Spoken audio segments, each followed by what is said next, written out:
दोनों एक ही बात है ना, है? चल बढ़िया। तो हम दोनों तरीके से जो है एकदम यही चाहते हैं कि हम हेल्दी रहे, हम बीमार ना पड़े। अब सबसे पहले तो ये कि जब हम ये चाह रहे हैं कि हम बीमार ना पड़े तो हमें ये जानना पड़ेगा ना कि हम बीमार क्यों पड़ते हैं, तभी तो हम उस चीज को अवॉइड करेंगे, तभी हम बीमार नहीं पड़ेंगे। ठीक है। अच्छा एक बात बच्चों और बता रहा हूँ आपको, ये मैं बस 20 मिनट बोलूंगा, इस 20 मिनट के बाद मैं इस 20 मिनट में जो मैंने बातें आपको बताई हैं उसके बारे में मैं कुछ क्वेश्चंस पूछूंगा 5-7, ठीक है। और जो बच्चा उसका सही से जवाब देगा उसको अभी बहुत शानदार इनाम भी लेके जाएगा, वो अभी लेके जाएगा। तो केवल 15-20 मिनट के लिए आपने पूरे कंसंट्रेशन के साथ मुझे सुनना है। और तीसरी बीमारी होती है अपथ्य, मतलब हमारे गलत खान पान से और हमारी गलत लाइफ स्टाइल से। अब इसमें से तीनों में से आपको जान के बड़ा अच्छा लगेगा कि जो जेनेटिक बीमारियां हैं जो माँ बाप से हमें आती हैं, वर्ड याद रखना, कौन सी बीमारी, वो कहाँ से मिलती है?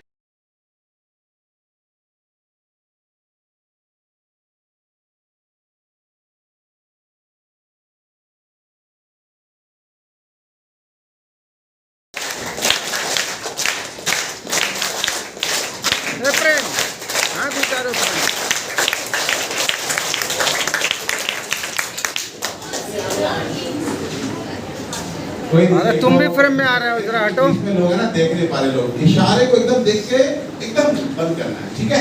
चलो अभी एक फॉर्मल सभी का स्वागत है और अपने पत्रकार भाइयों का भी दावों की तरफ से बहुत बहुत स्वागत है स्कूल की तरफ से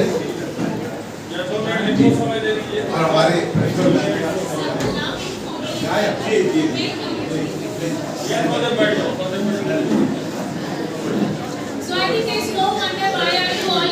अगर हम सुधर जाए तो हम बहुत बीमारियों को बहुत दूर छोड़ सकते हैं। ठीक है, तो कितनी बीमारियां ऐसी, कितने परसेंट बीमारियां ऐसी जो बिल्कुल हमारे कंट्रोल में है? 80%। कितने परसेंट? भाई बच्चे हो, मजा आएगा अगले 20-25 मिनट, बड़ा मजा आएगा। अच्छा, क्या होता है खराब खान पान की वजह से और खराब लाइफ स्टाइल की वजह से क्या चीज हमारे शरीर में नहीं बन पाती कि हम बीमार पड़ जाते हैं? देखो बीमारी कैसे होती है, जरा सी ठंड आ गई, मौसम बदला, गर्मी से ठंड आ गई, हम बीमार पड़ गए। अभी ठंड से गर्मी आ गई, सीजन चेंज हुआ ना, हम बीमार पड़े, गला खराब हो गया, खांसी हो गया, जुकाम हो गया, बुखार हो गया, ये होता है ना, मौसम बदलता है। या थोड़ा सा खट्टा खा लिया तो गला खराब, बुखार चढ़ गया, थोड़ा सा ठंडा खा लिया तो बुखार चढ़ा, गला खराब, बीमार, छुट्टी, यही सब बीमारियां होती है ना। तो आखिर गलत खान पान की वजह से हम बीमार क्यों पड़ते हैं? अब हम टॉपिक चेंज हो गया कि अब गलत खान पान हमें समझ में आ गया बीमारी का सबसे बड़ा कारण है। अब जो जीत जाएगा, अगर इम्यूनिटी जीत गई तो आप बीमार नहीं पड़ेंगे, और अगर विरुलेंस जीत गई तो आप बीमार। सिंपल। एक चीज बता दो फिर से मुझे, 3 चीजें एक साथ एग्जिस्ट करती हैं। पहली कौन सी? दूसरी? तीसरी? होस्ट की ताकत का नाम? एजेंट की ताकत का नाम? और फाइट किस किस की चल रही है? और बीमार नहीं पड़े उसके लिए किसकी जीत होनी चाहिए? बीमार पड़ जाएंगे यदि विरुलेंस की ताकत अधिक होगी, मतलब इम्यूनिटी कम होगी। तो हम सब बच्चों को अगर बीमार नहीं पड़ना तो अपने हथियार को धार लगा के रखना है कि दुश्मन हमारा कुछ ना बिगाड़ सके। तो उस हथियार का नाम क्या है? अब इम्यूनिटी को धार कैसे लगाओगे? अरे भाई एक सुनो, एक बच्चे ने तो हमारा काम वैसे ही सॉल्व कर दिया। हमने कहा इम्यूनिटी को धार कैसे लगाओगे, तो 2-3 बच्चों ने बोला डाबर च्यवनप्राश खा के। तो अब तो वैसे ही हमारा काम खत्म हो गया। अगर आपके दिमाग में किसी ने ये कंसेप्ट दिया है कि डाबर च्यवनप्राश, लेकिन ये तीसरे नंबर पे आता है। ध्यान रखना, whenever we want to boost our immunity, we have to work on 3 things। एक से काम नहीं चलता बेटे कभी भी। आप एक सब्जेक्ट में बहुत अच्छे नंबर लाकर टॉप कर सकते हो कभी? आपको हर सब्जेक्ट में नंबर लाने हैं। और जब इम्यूनिटी बढ़ाने की बात होती है तो आपको 3 जगह काम करना पड़ेगा। नंबर 1, अपनी डाइट पे, अपने नॉर्मल रूटीन, अपने डाइट पे, खाने पीने पे ध्यान देना पड़ेगा। नंबर 2, अपनी लाइफ स्टाइल पे ध्यान देना पड़ेगा। एंड नंबर 3, स्पेशल डाइट, जो इम्यूनो बूस्टर स्पेशल डाइट, जो आपकी इम्यूनिटी को सीधे बूस्ट करे। सो बेसिकली अगर इम्यूनिटी को बढ़ाना है तो हमने कितने लेवल पे काम करना है? पहला क्या, दूसरा क्या, और तीसरा क्या? Special diet. आप तीसरा बोलो, स्पेशल डाइट। स्पेशल डाइट जो जाके सीधे क्या बढ़ाएगी?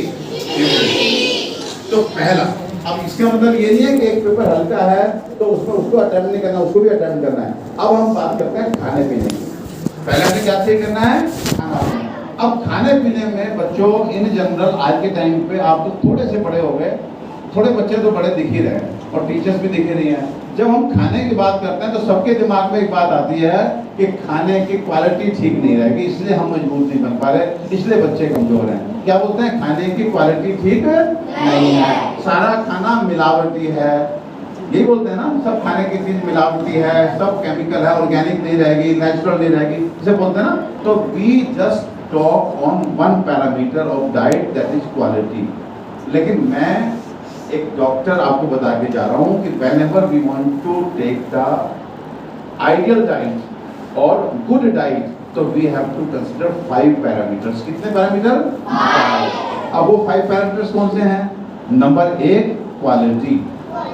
ये देखो मैंने क्वेश्चन भी आउट कर दिया, मैं थोड़ी देर बाद आपसे ही पूछूंगा। ये 5 पैरामीटर हैं जिनको हमें ध्यान रखना है अगर हम चाहते हैं कि हमारा खाना ठीक हो। तो उसमें पहला पैरामीटर है क्वालिटी, दूसरा पैरामीटर क्या है? क्वांटिटी। क्या है? तीसरा पैरामीटर है कॉम्बिनेशन। अब आपको थोड़ा सा बताता चलता हूँ। जैसे क्वालिटी है, अब तुम्हारे पापा बढ़िया क्वालिटी के बादाम ले आए, एकदम बढ़िया A1 क्वालिटी के लेके आए दुबई से, ठीक है। अब आपने खाने कितने थे? 8, 10, 12 बादाम बस, और आपने तो आधा। बीमार पड़ते हैं, कभी बीमार नहीं पड़ते, तो कहाँ डिफरेंस, किससे डिफरेंस आता है? ये ट्रायंगल है, बहुत ध्यान से सुनना, ये ट्रायंगल है, एक तरफ एनवायरनमेंट, एक तरफ होस्ट, होस्ट का मतलब हम, और एक तरफ एजेंट, एजेंट का मतलब डिजीज प्रोड्यूसिंग माइक्रोब एजेंट, ठीक है। अब इन तीनों की शक्तियां देखो, एनवायरनमेंट तो शक्तिशाली है ही, वो तो एक्सपोजर दे रहा है। होस्ट के पास एक हथियार है, होस्ट के पास, होस्ट मींस कौन? हमारे पास हथियार है, उसका नाम है इम्यूनिटी। क्या है? इम्यूनिटी। और जो एजेंट है, जो डिजीज प्रोड्यूसिंग एजेंट है, उसके पास भी एक हथियार है, डिजीज प्रोड्यूसिंग हथियार, उसको बोलते हैं वीरुलेंस। क्या बोलते हैं? थैंक यू मैम, एंड और जो टीचर्स यहाँ पे खड़े हो गए इस पूरे आज के इस कार्यक्रम को जो है हेल्प करनी है, ऑर्गेनाइज करने में, उनको भी हम थैंक्स बोलते हैं। हमारे वाराणसी के प्रतिष्ठित जो पत्रकार महोदय यहाँ पे आए हुए हैं स्कूल में इस इवेंट को कवर करने के लिए, उन सबका मैं स्वागत करता हूँ। और डाबर से हमारे CRS एक्टिविटी के हेड हमारे व्यास साहब हैं, उनका भी स्वागत है।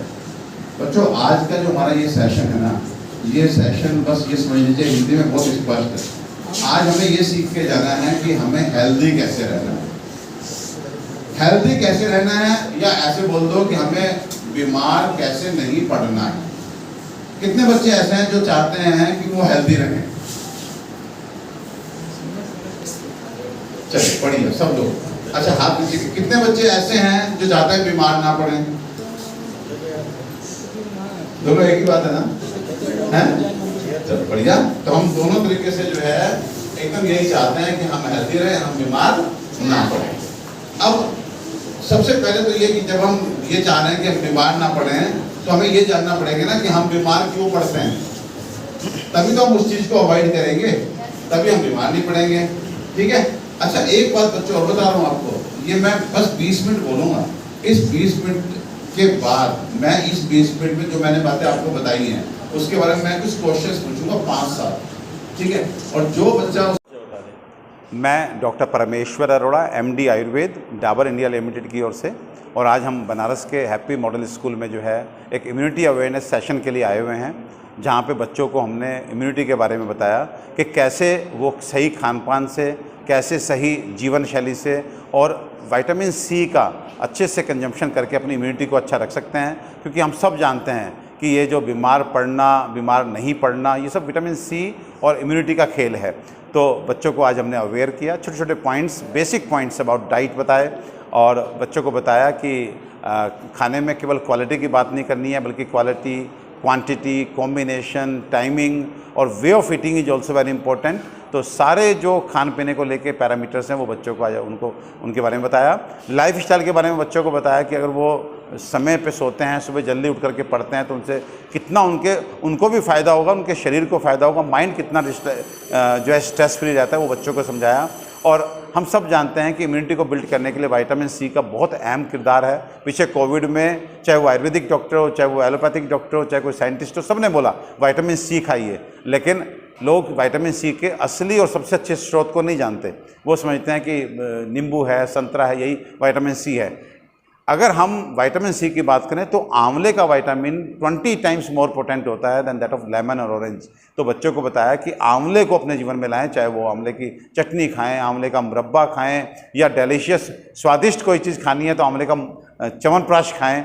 तो आंवले का च्यवनप्राश जो है वो बहुत इंपॉर्टेंट है, क्योंकि ये अपने आप में एक ऐसा टॉनिक है जो न केवल शारीरिक रूप से बल्कि मानसिक रूप से भी हमें मजबूत करता है। च्यवनप्राश अपने आप में एक ऐसा टॉनिक है जो शरीर के हर सिस्टम को रेजुविनेट करता है, हर सिस्टम को ताकत देता है, चाहे वो डाइजेस्टिव सिस्टम है, चाहे वो कार्डियोवास्कुलर सिस्टम है, चाहे वो हमारा नर्वस सिस्टम है। किसी भी तरह की कमी शरीर में होती है तो इसकी जो जड़ी बूटियाँ हैं वो अपने आप में इतनी ब्रॉड हैं कि वो सब जगह जाके जो है वो क्षतिपूर्ति को पूर्ण करती हैं।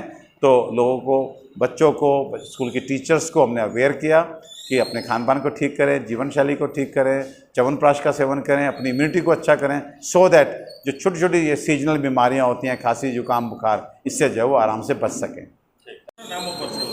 सर, मेरा नाम नीतू कक्कड़ है। मैं happy model school DIG branch की प्रिंसिपल हूँ। आज हमारे स्कूल में डाबर की तरफ से इम्यूनिटी को कैसे बिल्डअप किया जाए, इसके लिए एक हेल्थ अवेयरनेस कैंप ऑर्गेनाइज़ किया गया। डाबर ने इसमें जो मिस्टर व्यास हैं, जो डाबर के CSR हैं, इन्होंने हमसे कांटेक्ट किया और हम लोगों ने ये एक हेल्थ अवेयरनेस का कैंप जो है अपने स्कूल में लगाया, जिसमें 200 बच्चों को डॉक्टर परमेश्वर अरोड़ा जी ने इम्यूनिटी को कैसे हम बिल्डअप करें इसके बारे में बताया। जो इनका वे ऑफ डिलीवरिंग था, दैट वाज फैंटास्टिक।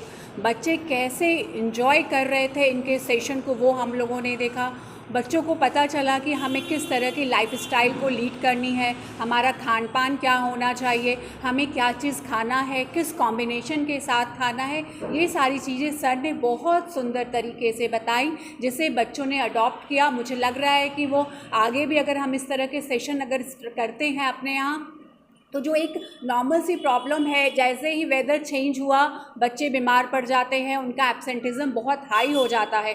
तो अगर हम इस तरह के सेशन करते हैं और जो नेचुरल चीज़ों से अगर हम अपने आप को रिकवर करते हैं, तो शायद जो एब्सेंटिज़म है वो थोड़ा लो हो जाएगा। ये मैं अपने स्कूल के पर्पज़ से ही ये बात मैं कहना चाहूँगी, क्योंकि एब्सेंटिज़म एक बहुत बड़ा कारण होता है, या बच्चे जो हेल्थ की वजह से नहीं आते हैं स्कूल, इससे जो है उसका जो मेन कारण है इम्यूनिटी का डाउन होना। और इम्यूनिटी हम बढ़ाएंगे कैसे? कुछ बेसिक चीज़ हैं जिसे सर ने बताया, जिसमें आंवला, शायद बच्चे आंवला खाना नहीं चाहते हैं, तो इन लोगों को है कि नहीं हमें आंवला खाना है और आंवला में विटामिन C, ये शायद हम भी उनको चीज़ें बताते हैं, लेकिन जिस तरह से सर ने समझाया बच्चों को भी ये समझ में आया कि नहीं, हमारी जो 80% जो डिज़ीज़ है वो कैसे क्योर हो सकती है अगर हम अपने इम्यूनिटी पावर को डेवलप कर सकें। और उसके डेवलपमेंट के लिए जो बेस्ट थिंग है वो विटामिन C है। विटामिन C के बहुत सारे सोर्सेज हैं, बट उसमें आंवला जो है one of the best source है, जो कि 20% ज़्यादा जो है वो विटामिन C और 20% अच्छी क्वालिटी का विटामिन C हमें मिलता है आंवला से। तो इस तरह की चीज़ें जो हैं बच्चों के लिए भी अच्छी हैं, स्कूल के लिए भी अच्छी है। और हम डाबर की ओर से भी धन्यवाद करते हैं, डाबर को भी धन्यवाद करते हैं, डॉक्टर परमेश्वर अरोड़ा जी को भी धन्यवाद करते हैं, जिन्होंने इतना अच्छा सेशन कंडक्ट कराया। धन्यवाद।